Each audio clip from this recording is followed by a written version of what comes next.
All right, good people, let's talk about it. One thing I wanted to explain to you guys is like the Filipina and her relationship with her family. The the family has a strong bond. They basically they work together as a machine almost. Okay, they stick together. They support each other, and not only financially, but they support each other. How can I say it? Spiritually and emotionally, they support each other, and it's like, like you can't do no wrong. It's almost like, okay, if you do wrong, the family makes it right. If you understand what I'm saying, like the family unit will keep the Filipina secure, confident, etc., etc. They won't uh, they won't go against each other. None of that. They'll stay bonded. They'll stay bonded together. Okay. Uh, they have this insane loyalty, and I call it insane because it reaches levels that I've never seen before. I'm from the USA, and in the USA, um, families are not so tight knit. Now I know in the South in the USA, families are tight knit to a certain extent, but nothing like what you find here in the Philippines. Here in the Philippines, the families are so tight knit such that the children somehow, I haven't figured out, but somehow they're groomed. And I'm going to say groomed, I'm going to use that word.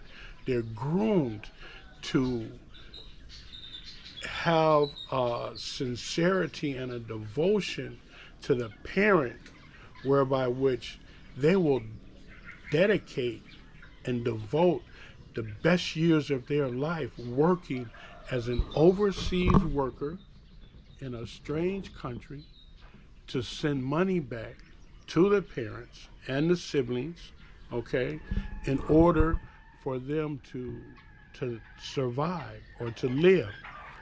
And basically, what happens is you would think that, okay, if someone was sending you money, uh, dedicating their life, spending their life, and they're sending you 95% of the money they make, you would think that the recipient would have a come up. They would materialistically gain.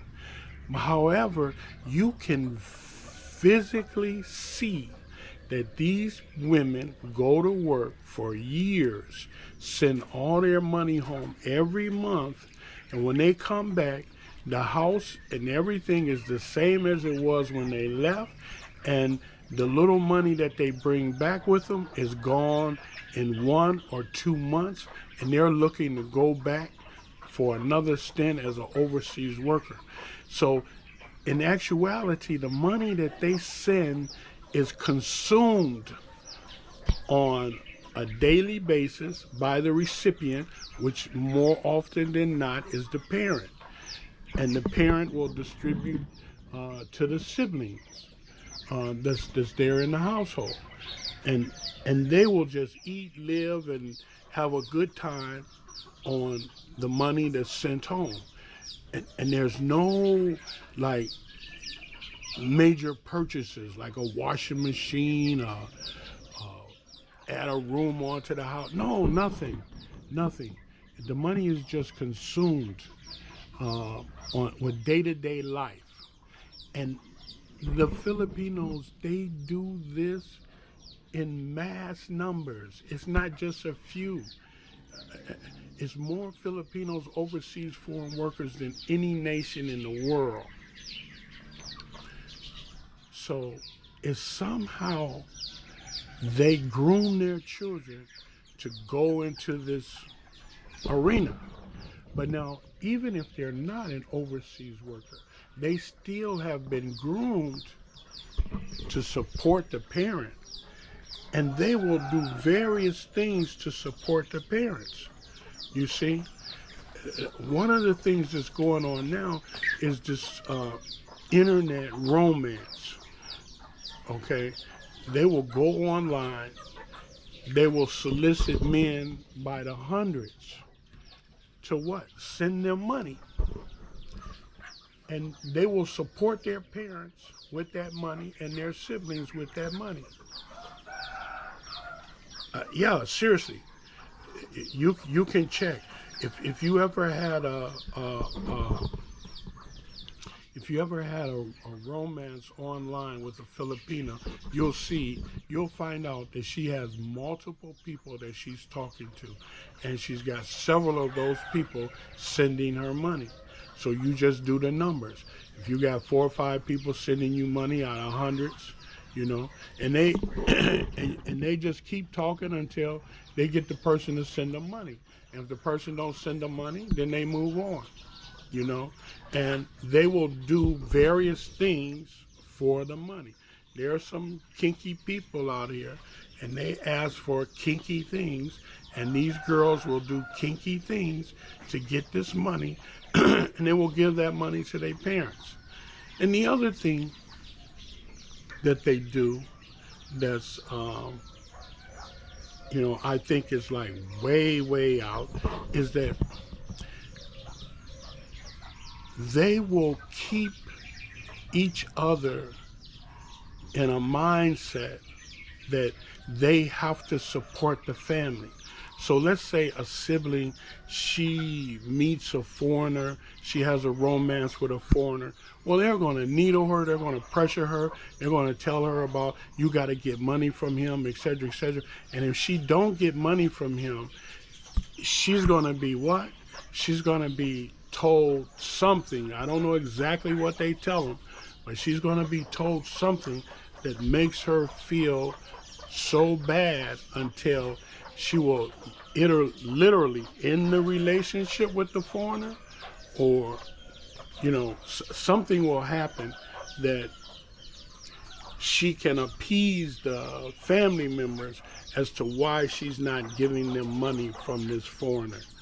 Okay, so I have seen instances where they will abandon, you know, they will abandon a lifestyle and then try to get the foreigner to pay money to get them to come back. Yeah, literally. And that money is requested by the family through the foreigner's love interest. So once again, the commitment of the family unit is remarkable, but what it stretches out to and what it does is grooming. And I've seen it.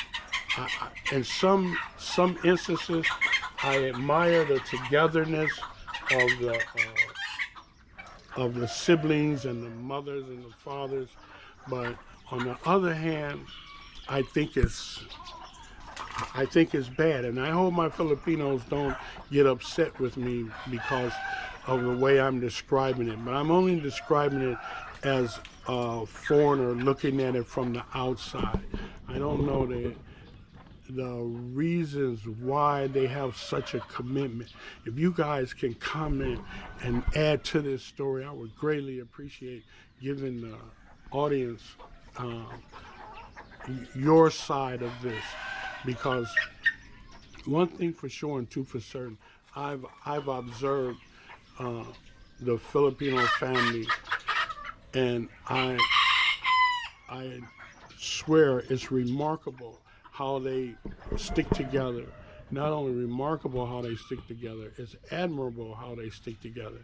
But on the other hand, this commitment that they have to give their parents, you know, I've seen girls work work their butts off, and the father is just taking the money and drinking it up. I've seen them, the parents is 50 and 60 years old, and the children are sending them money to take care of them. And, I'm like, me personally, I think it's wrong. But, that's just my personal opinion, and maybe I'm wrong for even voicing my personal opinion. But I see that in a system whereby which the ability to save money, the ability to have a retirement plan, et cetera, is limited, very limited, then it makes it difficult for someone. But I also see that some of these parents and siblings, they just prey on the weakest minded person in the family, and they use that person basically to try to support them, or the not weakest minded, but the one who is more apt to accept the responsibility of getting money and feel the loyalty that they're responsible to do this, that child is the one, or children is the ones who will bear the brunt of having to sacrifice their lives for the well-being of the clan. And I don't know, maybe I don't know. I have a mixed feeling about it. Like I said, in one sense I admire it, in another sense I really think it's deplorable, because it doesn't allow each individual to live to their fullest potential, because they have this grooming effect, as that they have developed a loyalty and a commitment to take care of the family unit, and they will sacrifice their whole life. And needless to say, there is very, very, very much something admirable about that concept. However, I just can't get my head totally wrapped around it in acceptance, because I see so many times that one person is just sending money, giving money, doing things, maybe doing things that's immoral, or doing things that's taking up their entire life, and all the person doing is eating good with the money, maybe drinking it up, living a good life, while one sibling is, just giving their life away. And, in one sense it's admirable, in another, I'd like to understand, what do they do to groom them, to get them to feel that need of responsibility to care for their parent and their siblings to that extent. I like to hear the Filipino side of it. Listen, good people, God bless, take care. One thing for sure and two for certain, you help other people from the bottom of your heart, you're truly helping yourself. Take care.